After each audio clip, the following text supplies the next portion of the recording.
Papa, bekeneli so. Makanesi one if you kono. I'm gonna show some love and affection. I'm gonna show some time and attention. Sexy girl is killing me softly. Oh no.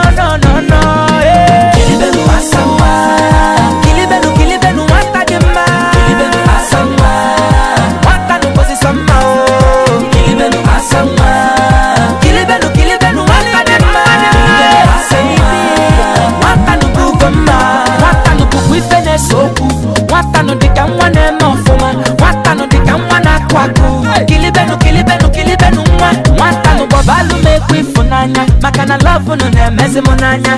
One bume kamanya, imazikwa na love kebuamo. I wanna show some love and affection. I wanna give some time and attention. Sexy girl is killing me softly. Oh no.